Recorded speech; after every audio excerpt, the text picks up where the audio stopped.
Oi, amados! Vamos continuar nossa leitura, colocar em dia. Hoje é dia 15, dia do professor. Parabéns a todos os professores. E nós vamos falar do Provérbios 15. Hoje foi uma imersão nos provérbios. Estou lendo provérbios desde manhã. Se eu não sair mais sábio desse processo, ninguém vai sair. Então, amados, vamos falar do Provérbios 15. Tem muita coisa boa nos provérbios, meu Deus, a gente lê, cada vez que eu leio, tenho a impressão assim, mas parece que isso aqui não estava aqui quando eu li a última vez.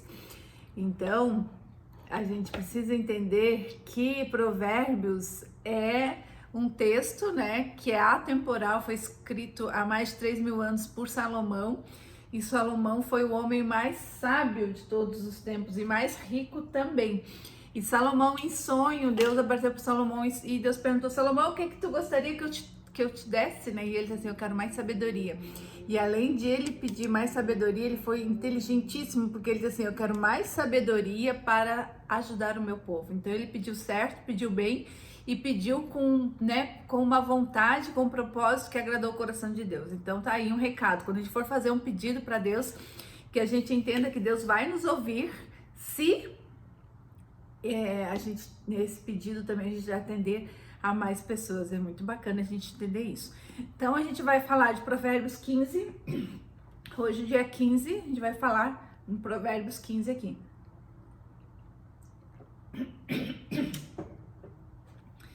15:1. A resposta branda desvia o furor, mas a palavra dura excita a ira, né? Então, assim, o que faz numa resposta branda, né? Quem é que briga? Dois só vão brigar se os dois quiserem. Agora, só briga se um desiste da briga, não vai ter a briga então, né? Então, tem um ditado, né? Eu não consegui lembrar. Dois não brigam se um não quiser, uma coisa assim, enfim. Mas se a gente tem a resposta branda, a gente desvia o furor, né? A gente tem que, para ter essa resposta branda, a gente precisa ter amor no coração, a gente precisa ter um coração terno, né? Uma resposta branda, ela vai acalmar e dar boa notícia e não avivar o furor, né? 15:2. A língua dos sábios adorna o conhecimento, mas a boca dos insensatos derrama a tolice. Então, assim, ó, quem é o insensato, né? No Provérbios a gente tem 3 tipos de pessoas: os sábios, os insensatos e aqueles que são inexperientes. Então, os sábios são aqueles que estão caminhando todos os dias buscando um pouco mais de conhecimento, se tornando cada vez mais sábio. O insensato é aquele que tem um conhecimento, mas ele não pratica, não faz nada com o conhecimento que ele tem. E o inexperiente ainda não tem o conhecimento. Então, como é que funciona, Janice, para buscar mais conhecimento? Primeiro, para ter mais sabedoria. Primeiro tem que buscar o conhecimento. Então, os sábios e os insensatos, eles já têm o conhecimento. Depois a gente tem que entender o conhecimento. Aqui o insensato não vai, ele só vai até aqui. Aqui vai o sábio, que ele vai primeiro conhecer, depois ele vai entender, depois ele vai discernir para ver o que ele pode usar no dia a dia dele, depois ele vai aplicar. Porque não adianta ter sabedoria e ficar só para mim, eu preciso aplicar, ter ação e transbordar na vida das pessoas. Então esse é o ciclo da sabedoria. O inexperiente, ele não tem nada disso. Então quando diz ali, ó, a língua dos sábios adorna o conhecimento e a boca do insensato derrama a tolice. Quer dizer, o insensato é aquele que até tem o conhecimento, mas ele não aplica em nada. Então o tolo, o insensato, ele vive na sua insensatez, né? 3. Os olhos do Senhor estão em todo lugar, contemplando os maus e os bons. No Salmo 33:13 diz que o Senhor olha desde os céus e está vendo a todos os filhos e todos os homens. Então Deus é onipotente, onisciente, onipresente. Então ele enxerga todo mundo em todos os lugares. Então a gente tem que entender isso. Os olhos do Senhor estão em todo lugar, contemplando os maus e os bons. Provérbio 15:4. A língua serena é a árvore da vida, mas a língua perversa esmaga o espírito. O que é a árvore da vida? Lá em Provérbios 13:18 diz, tem o conceito da sabedoria, né? E a sabedoria é a árvore que dá a vida a quem a abraça. Quem a ela se apega será abençoado. Então, a árvore da vida será abençoado, né? Quem a abraça, né? Então, o que é a árvore da vida? Quem é que dá a vida? Imagine, uma árvore de maçã. A macieira é a árvore da maçã. Quem que dá a vida? E deu a vida a tudo, né? Deu a vida, né? Deu a vida aos homens, às criaturas, céu, terra, água. Quem que é a árvore da vida? É o Senhor. Então, a língua serena é a árvore da vida. Então, a língua serena faz parte daquele que tem o Senhor dentro de si. Mas a língua perversa esmaga o espírito. Oh, meu Deus, estou quase sem bateria. Vou ter que ir lá buscar o carregador.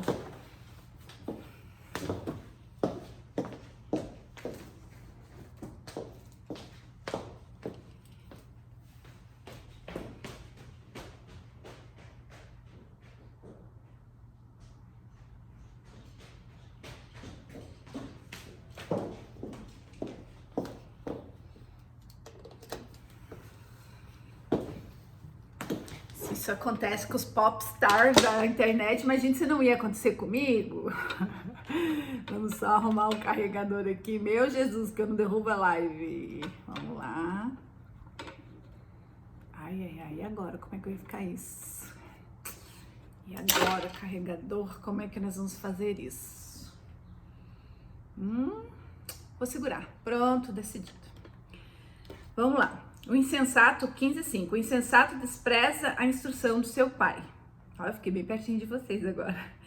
Mas o que aceita a repreensão consegue prudência. Então vamos lá. O insensato despreza a instrução do seu pai. Pai é aquele que dá limite, né? E a mãe é que educa. Então o insensato despreza a instrução do pai, daquele que dá o limite. Mas o que aceita a repreensão consegue a prudência. Repreensão, a gente tem que lembrar que é sempre aquela repreensão com amor, né? Pra gente ter mais, acessar mais a sabedoria e ajustar a rota. 6. A casa do justo há um grande tesouro, mas o lucro dos ímpios a infelicidade. 7. As palavras dos sábios difundem o conhecimento, mas o coração dos insensatos não procede assim. As palavras dos sábios, vamos ver, quais são as características dos sábios? O sábio, primeiro, ele tem a cabeça no alto. Ele sempre vai estar pensando coisas que estão ligadas no céu. Ele controla também o que sabe, ele tem um espírito sereno. Então, o sábio tem esse, né? Porque ele está sempre buscando a sabedoria, ele tem, né, um coração que é um coração temente a Deus. O sábio, ele tem um coração cheio de amor, um coração leal, um coração sensível. Esse é o sábio. Então, vamos lá. As palavras dos sábios, esses que têm todas essa característica, difundem o conhecimento, transbordam na vida das pessoas. Mas o coração dos insensatos não procede assim. O coração do insensato é fechado, né? O coração do insensato o insensato é o orgulhoso, é o arrogante, é o prepotente, é aquele que só enxerga a si mesmo, né? Não derrama, não transborda na vida de ninguém. Então, é simples a gente entender. 7. 8. O Senhor detesta o sacrifício dos ímpios, mas o coração dos retos é o seu prazer. Que é o sacrifício dos ímpios? Porque ímpio é aquele que é cruel e que não aceita a Deus. Então, se ele é ímpio, ele é cruel e não aceita a Deus. Qual é o sacrifício que o ímpio faz, então? São os rituais que eles fazem para se conectar ao Senhor deles, porque não é o mesmo Senhor que a gente, né? Aquele que não aceita a Deus tem outros senhores, né? Então, olha só, o Senhor detesta o sacrifício dos ímpios, mas a oração dos retos é seu prazer. 9. O Senhor detesta o caminho do ímpio, mas ama o que segue a justiça. O Senhor detesta o caminho do ímpio, mas ama o que segue a justiça. Justo, né? Quem segue a justiça é o justo. É aquele que cumpre a vontade de Deus. 15:10. Disciplina rigorosa há para o que abandona o caminho, e quem odeia a repreensão morrerá. Disciplina rigorosa há para quem abandona o caminho. Qual é o caminho? O caminho reto de Deus. E quem odeia a repreensão morrerá. 11. O mundo dos mortos e o abismo estão expostos diante do Senhor. Quanto mais o coração dos filhos dos homens. Olha só, o mundo dos mortos e o abismo estão expostos diante do Senhor. Quanto mais o coração dos filhos dos homens. Se ele está à frente de tudo que há, inclusive do inimigo, né? De todo ser. Se ele está à frente do mundo dos mortos, dos abismos, imagine o coração do homem, que é a sua cria. Então Deus enxerga tudo, é o que a gente viu, né? Deus enxerga tudo. Os olhos do Senhor estão em todo lugar. Isso está no 15:3. Então é isso mesmo. 12. O zombador não gosta de quem o repreende, nem se aproxima dos sábios. O zombador, que é um insensato, assim, ó, quando a gente tenta repreender, orientar um zombador, o que acontece? A gente vai acabar arrumando alguns inimigos. Então, o zombador, ele não aceita correção. Inclusive, se você for fazer uma orientação para o zombador, tu vai perder o amigo. Então, aqui a orientação é que deixe o tolo na sua tolice, né? O tolo se torna cada vez mais tolo porque ele está naquele processo da sua tolice. Ele não aceita nada, nem ninguém, nenhuma orientação. Então, deixe o tolo na sua tolice, senão você vai arrumar, além de passar um dissabor, ainda vai arrumar um inimigo. Então, deixa ele lá. 15:13. O coração alegre embeleza o rosto, mas com a tristeza do coração o espírito se abate. A gente escuta muito isso, né? Ai, como tá isso bonito. O coração tá alegre, né? Então, o coração alegre, ele vai embelezar o rosto. Ele vai resplandecer, né? O coração alegre, quando fala no coração, fala, né, na nossa alma está alegre. Como que a gente não vai transparecer essa alegria no nosso rosto, né? 14. O coração sábio busca o conhecimento, mas a boca dos insensatos se alimenta da estupidez. Qual que é o coração sábio? Quem é o sábio? Então, o sábio é aquele que tem o coração cheio de amor. Então, o coração sábio é aquele que está cheio de amor, de sensatez, de equilíbrio, né? E o sábio tem o pensamento lá do alto. Então, olha só, o coração sábio busca conhecimento, sempre vai buscar mais conhecimento. Mas a boca dos insensatos se alimenta da sua estupidez. O insensato, ele não quer saber nada mais do que aquilo que ele acha que sabe. Ele é o centro das atenções, ele é o quem sabe tudo, ele não aceita nada, esse é o insensato. 15. Nós estamos lendo Provérbios 15:15, né? Estamos buscando a sabedoria na fonte. Para quem está aflito, todos os dias são maus, mas a vida de quem tem um coração alegre é uma festa contínua. Né? Na Bíblia diz, o nosso Senhor diz que os dias maus sempre vão acontecer, mas quando você tem Deus, né, ele te promete uma coisa, ele te promete que ele vai pegar na sua mão e vai estar contigo, e se você passar pelo fogo, esse fogo não te queimará, se tu passar pela água, você não se afogará. Então aqui está dizendo, para quem está aflito, todos os dias são maus, mas a vida de quem tem o coração alegre é uma festa genuína. Quem tem o coração alegre é aquele que tem o coração disposto, aquele que tem o coração sábio, aquele que está alinhado ao coração de Deus. Então é uma festa contínua, que independente de qualquer coisa, né, a gente entende que o nosso Deus sabe tudo aquilo que está fazendo pra gente, ele escuta aquilo que a gente não escuta, ele vê aquilo que a gente ainda não vê. Então, se ele nos tirou, nos fechou uma porta, nos abriu uma porta, a gente entende que ele tem o conhecimento de tudo. E esses dias maus vão acontecer, mas a gente tem que estar com a alegria no coração, porque a gente entende que a gente está fazendo a vontade de Deus, porque ele é onipotente, a gente já viu ali em cima, é onipresente também. 16. Melhor o pouco, havendo temor de Deus, do que o grande tesouro onde há inquietação. Então, melhor o pouco, havendo o temor de Deus, é o extremo respeito de Deus, é o pouco dentro dos caminhos retos, do que muito nos caminhos tortuosos, é mais ou menos isso. 15:17. Melhor é um prato de legumes onde há amor do que um boi inteiro acompanhado de ódio, né? Que isso é que todo mundo quer, né? Eu gostaria de viver comendo aqui um prato de legumes, mas estar numa casa, numa morada, né? Onde Deus habita com um propósito já definido em família, do que ter tudo e não ter uma família, não ter o amor, né? A liberdade de estar, de ser, né? De ser amado, de ser respeitado. Então isso muda tudo. 18. Quem se ira facilmente provoca a discórdia, mas quem é tardio em ficar irado acalma os conflitos. Isso aqui é sábio, o sábio que consegue, só o sábio que consegue ajustar a sua ira, né? Aqui, porque na Bíblia fala, não há pecado em irar. Pecado é você dormir irado, aí você vai pecar. Então a gente fala disso. 19. O caminho do preguiçoso é como cercado de espinhos, mas a vereda do justo é plano.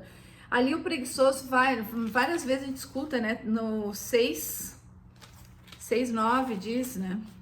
A advertência contra a preguiça, 6:6. Vá ver com a formiga, ó preguiçoso, observe os caminhos dela e seja sábio. No 6:9 diz, ó preguiçoso, até quando você vai ficar deitado? Quando se levantará do seu sono? Um pouco de sono, um breve cochilo, braços cruzados para descansar, e a sua pobreza virá como um ladrão. A miséria atacará como um homem armado. Até quando? Ai, a minha filha chegou, tu espera que a mãe já vai terminar a live e você já vai subir, tá? Entra então, minha filha. Olha só, o que é a tecnologia? Minha filha tava viajando, chegou, entrou na minha live e está lá embaixo na portaria dizendo, já cheguei, mãe. Bonitinha, né? 20. O filho sábio alegra o seu pai, né? O pai é aquele que dá limite, mas o insensato despreza a sua mãe. Quando fala em desprezo da sua mãe, quer dizer que ele tá desprezando a educação, né? 21. Quem não tem juízo se alegra com a sua tolice, mas quem é sábio anda retamente. Então, quem não tem juízo se alegra com a sua tolice, né? O tolo e a sua tolice. Mas quem é sábio anda retamente. Olha só, esse aqui é bem legal. 15 e 22. Sem conselheiros, projetos fracassam, mas com muitos conselheiros há sucesso. Então, sem conselheiros, projetos fracassam, mas com muitos conselheiros há sucesso. Inclusive, o conselho é uma das colunas da sabedoria, que lá no 9 a gente fala. O banquete é da sabedoria. Então, a sabedoria, ela tem 7 colunas. E uma são os conselhos. Conselhos, né? Como é feliz o homem que tem conselheiros. Então a gente precisa ter bons conselheiros. A gente não precisa ser bom em tudo, a gente precisa ter pessoas boas em várias áreas e que tenham frutos que a gente necessita ter para que a gente possa então ter o resultado que a gente gostaria. Então, sem conselheiros, projetos fracassam, mas com muitos conselheiros há sucesso. 15, 23. Que alegria é ter a resposta adequada. Como é boa a palavra dita na hora certa, né? Ah, meu Deus, não tem nada mais gostoso que você poder acrescentar algo na vida da pessoa na hora que ela precisa e ela fala, meu Deus, precisava ouvir isso. Ou, né, a gente receber essa palavra também é importante, que a gente consiga receber sempre essa palavra, né? 15 e 24, a gente tá lendo Provérbios, a gente tá aqui numa maratona, né, da sabedoria. 15 e 24, para o sábio, o caminho da vida leva para cima, para desviar do inferno embaixo. Então, para o sábio, aquele que é sensato, ele sempre está aprendendo, ele sempre está transbordando, ele sempre está contribuindo, né, para todo o seu redor. Então, para o sábio, o caminho da vida leva para cima. Então, o sábio sempre vai ter uma porta aberta, porque ele, além de ele derramar a sabedoria na sua vida, ele derrama a sabedoria na vida de todos que tem por perto dele, né? 25. O Senhor derruba a casa dos orgulhosos, mas preserva a herança da viúva. Fala muito, né, sobre que Deus cuida demais, tem um carinho muito especial com as viúvas e os órfãos. Então, o Senhor derruba a casa dos orgulhosos, mas ele preserva a herança da viúva. 26. O Senhor detesta os planos dos maus, mas as palavras bondosas lhes são aprazíveis. 27. Quem é ávido por lucro desonesto arruína a sua casa, mas o que odeia os subornos, este viverá. Então, quem é ávido por lucro desonesto, quem é avarento, né? Arruína a sua casa, mas o que odeia o suborno, este viverá. O coração do justo medita o que há de responder, mas a boca dos ímpios derrama maldade. Então, o coração do justo, ele pensa, né? Ele para, ele pensa para que entenda o que ele tem que responder, mas a boca dos ímpios derrama maldade, ele não tá nem aí, não quer nem saber o resultado, né? Só vai. O Senhor está longe dos ímpios, mas ouve o coração dos justos. Os justos são aqueles que são justificados, que são os retos, né? Que são os filhos amados de Deus. 30. O brilho dos olhos alegra o coração. Uma boa notícia fortalece até os ossos. O que é os ossos? São as estruturas, né? Então, o brilho dos olhos alegra o coração. Aqui a gente pode lembrar de uma passagem de Mateus 6, 22, que fala, se meu olhar for bom, se o meu olhar for bom, todo o meu corpo será luz. E aí, como é que tá seu olhar? O que quer dizer se meu olhar for bom, né? Quando a gente olha para as coisas, a gente tem que sempre olhar com esse coração sábio, esse coração cheio de amor. Então a gente não deve prejudicar, a gente não deve, né, aqui criar situações embaraçosas, a gente sempre tem que esperar que as pessoas mostrem que elas são, claro, com expertise, né? A gente não é bobo, mas a gente tem que olhar com olhos de amor, olhos de Deus. E a gente tem que pensar assim, ó, que o evangelho, né, todas as escrituras servem do quê? Para que serve? Por que foi escrito isso, né? Por que a gente tem todas essas regras? Para que a gente possa ter uma vida reta como foi a vida de Jesus. Então Jesus veio, não foi para trazer uma religião ou criar rótulos, bandeiras, né? A gente tem mais de 6.000 religiões no Brasil, então você pode escolher qualquer uma. O que Jesus veio fazer é te dar um lifestyle, né? Te dar uma vida, um jeito de viver de forma diferente, reta, né? Conduzida pelos seus mandamentos. Então, é isso que fala, né? Sobre isso. O brilho dos olhos alegra o coração, mas a boa notícia fortalece até os ossos. Então, coração justo, ó, né? Ele é, e um coração justo vai formacear o rosto, né? E aí os olhos vão transparecer tudo aquilo que a gente está sentindo e que a gente de verdade é. E aí a gente vai caminhando nesses caminhos que são retos do Senhor, a gente vai sendo um pequeno Cristo, né? Então, cristão, por exemplo, é um pequeno Cristo, é fazer um pouco daquilo, né? O que a gente consegue ser na nossa vida, daquilo que Deus fazia, que Jesus fazia, né? 31. Quem dá ouvidos à repreensão construtiva terá sua morada no meio dos sábios. Quem rejeita a disciplina despreza a si mesmo. Mas o que aceita a repreensão adquire entendimento. 33. O temor do Senhor é a instrução da sabedoria e a humildade procede à honra. Olha isso aqui. O temor do Senhor, quer dizer, ter o extremo respeito ao Senhor é a instrução na sabedoria. E a humildade procede à honra. Só esse 33 nós ficaríamos 1 hora conversando, com toda certeza. O temor do Senhor. O que é temer ao Senhor? 8:13. O temor do Senhor consiste em odiar o mal. Então eu odeio o mal, a soberba, a arrogância, o mau caminho, a boca que fala coisas perversas. Isso é temer ao Senhor. É instrução na sabedoria. Quer dizer, para você ter acesso à sabedoria, você tem que temer ao Senhor. Inclusive, a primeira coluna da sabedoria é temer ao Senhor. São 7 colunas. Então, o temor do Senhor é a instrução da sabedoria. E a humildade procede à honra. Ser humilde, né? Ser humilde não é a gente ser bobo, a gente ser humilde, a gente entender o que a gente tem que fazer, né? Ser humilde é a gente aceitar as pessoas, a gente aceitar as coisas, a gente olhar que a gente não é o centro da atenção, que a gente tem que derramar a nossa graça também nas pessoas. Ser humilde é um complexo de muitas coisas, não é a gente ser bobo, tá? É diferente. Então, o temor do Senhor é instrução na sabedoria, a humildade precede a honra. Gente, botamos em dia nossa leitura. Amanhã, dia 16, falaremos do Provérbios 16 também. A gente está nessa maratona da sabedoria. Por que a gente está nessa maratona da sabedoria? Porque a gente quer sair da insensatez, né? A gente quer aprender cada dia mais. E, segundo o livro, para quem ainda não viu eu falar sobre isso, tudo bem, Jackson? Segundo o livro, Salomão, o homem mais rico que já existiu, ele diz que se você ler Provérbios todos os dias durante 2 anos, você já vai ser mais sábio do que as pessoas que você tem em volta de ti. Se você ler durante 5 anos, você vai ser milionário. Então, a gente está aqui propondo uma busca à sabedoria. Por que isso? Porque todos os dias você vai ler, são 31 capítulos, todos os dias você vai ler, né? Hoje é dia 16, dia 15, vamos ler capítulo 15. Todos os dias eu vou lendo, só que são muitos códigos em cada capítulo, em cada versículo tem muita coisa. Então, qual é a orientação? É que a gente pega uma dessas coisas que a gente leu hoje e fica refletindo. E vire um botão e diga, isso aqui eu vou conseguir entender, agora eu discerni e eu vou aplicar. Então, esse é o convite, que você todos os dias leia um provérbio. É muito rápido de ler, é que eu fico lendo e devagando aqui. Mas se a gente lê, é rápido e a gente começa todos os dias a colocar pílulas de conhecimento. E aí você vai ser mais sábio do que as pessoas que estão à volta de você. E olha, grande chance de ser milionário, porque o que eu vejo de gente falando disso só pode dar certo. Vamos lá, vamos treinar comigo, vamos fazer isso, tá bom? Fiquem com Deus, aproveite o resto do domingo de vocês. E aí, estamos em dia com nossa leitura. Amanhã, bem cedinho, 5:30 da manhã, vamos de Provérbios 16. Quem não conseguir estar nesse horário, vai ficar lá no meu Instagram, também estou no YouTube, me sigam, façam aquelas coisas que todo mundo pede, me sigam, deem seu like, passe para mais uma pessoa, porque o objetivo aqui não são os likes, o objetivo aqui é chegar naquela pessoa que precisa, que chegue a mensagem, aquela pessoa que realmente precise, escuta, reflita, e às vezes a gente está salvando uma vida e nem sabe, tá bom? Que Deus abençoe e um bom domingo para vocês.